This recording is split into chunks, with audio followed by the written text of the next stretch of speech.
Ils savaient qu'ils empoisonnaient le lait maternel des mères allaitantes qui avaient été vaccinées. Il y a un autre graphique. Je ne dis pas à la légère que cela ressemble à la science de Mengele. Je suis juive et j'ai perdu de grands-oncles et tantes dans l'Holocauste.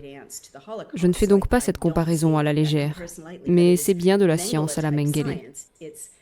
Il y a un autre graphique qui montre combien de bébés ils rendent malades avec du lait maternel empoisonné.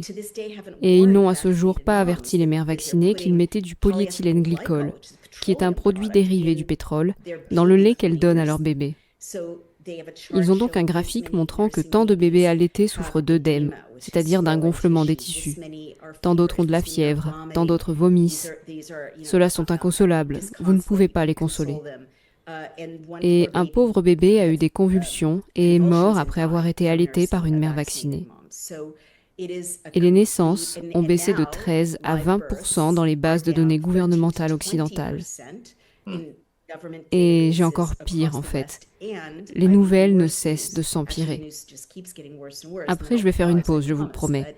Mais les gens doivent entendre tout cela.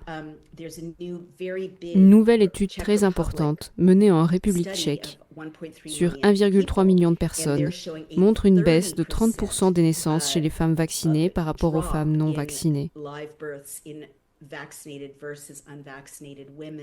Une autre étude vient de paraître, suggérant que les femmes perdent la majorité de leurs ovules si elles sont vaccinées. C'est donc catastrophique.